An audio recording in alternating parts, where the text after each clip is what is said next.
Yang punya solusi Allah, yang punya rezeki Allah, yang punya ketenangan Allah. Kenapa nggak kita sambungkan diri kita dalam sujud? Nggak ada yang paling enak di dalam sujud. Ya persoalan, ambil wudhu, lihat kiblat, sholat, sujud, tumpahkan, dapat nangis kan? Keluar enak. Dan itu tenang. Allah tuh ngasih tenang dulu sebelum solusi. Itu pas tenang dulu. Kalau sudah tenang, jiwanya nyaman. Jiwa yang tenang melahirkan kreativitas yang cemerlang. Catat bikin status.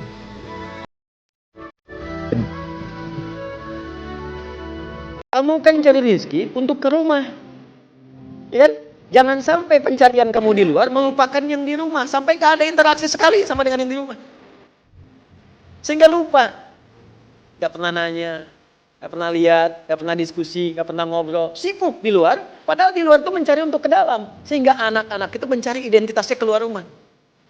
Maka dialognya sering banyak dengan ayah, tidak dengan ibu, seakan memberikan kesan sesibuk-sibuknya di luar.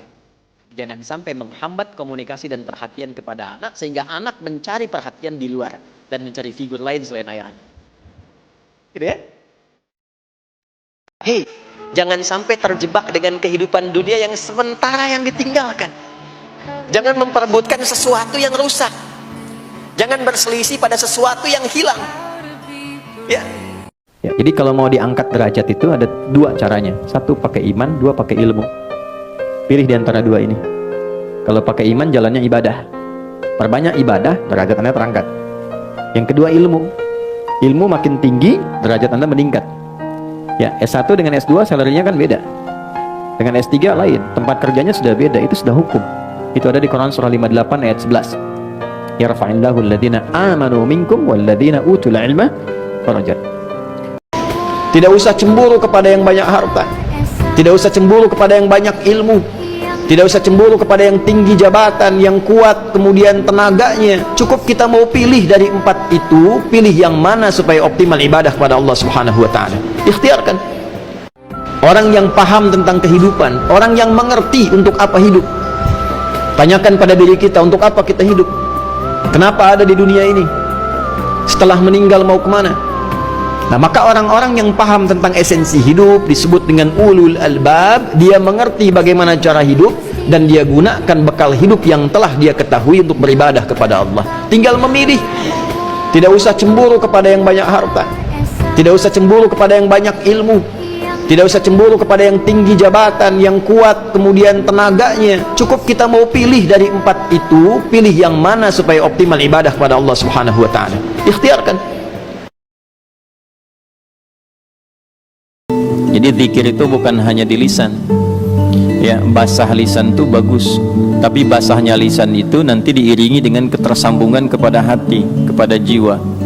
Subhanallah, alhamdulillah, Allahu akbar, kan 33 kali itu. Maksudnya 33 kali itu diantara hikmahnya, dari sekian bilangan itu nanti ada yang terkoneksi antara lisan dengan hatinya. Jadi zikir itu bukan hanya di lisan. Ya, basah lisan itu bagus, tapi basahnya lisan itu nanti diiringi dengan ketersambungan kepada hati, kepada jiwa. Nah, ini yang nyambung, karena itu disebut zikir. Zikir itu kan terkoneksi. Ingat itu tersambung. Itu yang dimaksud Quran surah ke-4 An-Nisa di ayat 103. Fa idza qadaytumus salata fadhkurullaha qiyaman wa qu'udan wa 'ala junubikum. Maka jika Anda telah tuntas mengerjakan salat, segeralah berzikir untuk mengoneksikan Anda dengan Allah. Karena itu ibadahnya disebut salat. Ya, seakar dengan kata silah, sesuatu yang tersambung erat, kuat. Apa manfaatnya Bismillahirrahmanirrahim? Saking pentingnya kata Nabi, kalau lupa, nggak dibaca itu, atau sengaja tidak dibaca, berkahnya hilang. Terputus nilai. Terputus nilai itu artinya nggak ada nilai ibadah. Dua ya, ada nilai, ada berkah, itu berbeda. Nilai menjadikan satu aktivitas berubah menjadi ibadah. Contoh, saya mau menulis misalnya. Aktivitas menulis itu kan umum, siapapun bisa menulis. Tapi ketika saya awali dengan Bismillahirrahmanirrahim, maka kegiatan menulis itu ditetapkan sebagai ibadah yang memiliki nilai. Perbuatan yang punya nilai di sisi Allah disebut dengan hasanah namanya. Perbuatannya berubah menjadi salih, nilainya disebut dengan hasanah. Prinsipnya begini, Allah itu kalau maksa kita pada sesuatu, Allah itu kan maha sayang. Karena itu kita sebut sifat sayangnya dalam semua kegiatan kita. Bismillahirrahmanirrahim. Ya Allah, aku kerjakan perbuatan ini karenamu, yang dengan sifat kasihmu begitu dalam. Kalau aku salah, sayangi aku, luruskan perbuatan aku ini. Kalau ini nggak halal ya Allah, dengan sayangmu arahkan aku pada yang halal.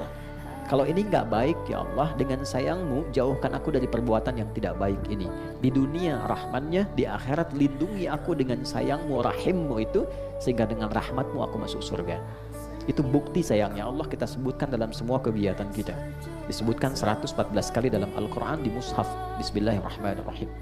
Dengar hadis ini, orang yang meninggalkan perdebatan sekalipun dia dalam posisi yang benar, maka diapresiasi di hari kiamat oleh Allah dengan dibangunkan untuknya satu istana di pinggiran surga.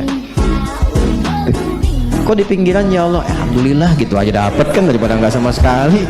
Kasih nawar aja.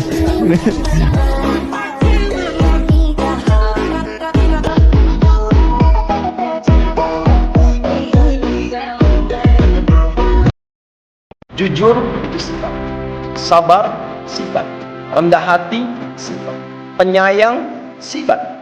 Akumulasi seluruh sifat itu dalam bahasa Al-Quran, bahkan di standar bahasa Arab sekarang disebut dengan takwa namanya. Sumber takwa dasarnya ada pada iman. Untuk itulah ketika Al-Quran membuka pertama kali kata takwa, disandingkannya dengan kata iman. Dzalikal kitabu la raiba fihi hudal lil muttaqin. Siapa orang takwa yang dimaksud di sini? Alladzina yu'minuna bil ghaib, yaitu orang yang meyakini, memiliki iman kepada Allah walaupun belum nampak dalam pandangannya. Iman disandingkan dengan takwa. Hei, kamu itu satu saat akan pulang kepadaku. Engkau akan meninggal, kata Allah. Engkau akan wafat. Maka mumpung masih hidup, bangun kedekatan dengan Allah Subhanahu wa ta'ala. Jangan sampai setelah wafat termasuk golongan yang dikatakan fa'asaddaqa wa akun minas salihin. Ya Allah, beri kesempatan aku sedikit saja sekali lagi, walaupun hanya seberapa detik. Aku ingin memperbaiki hidup beramal saleh. Namun sayang, kesempatan itu telah sirna. Tapi jangan khawatir, sekalipun engkau masuk ke alam kubur, kata Allah, karena sayang, aku pesankan berbekal dari sekarang. Di alam kubur aku penuhi nikmatku padamu. Tapi itu cuma sementara. Besok-besok selesai, aku bangkitkan semua kalian, aku tepati janjiku untuk memberikan surga kepadamu.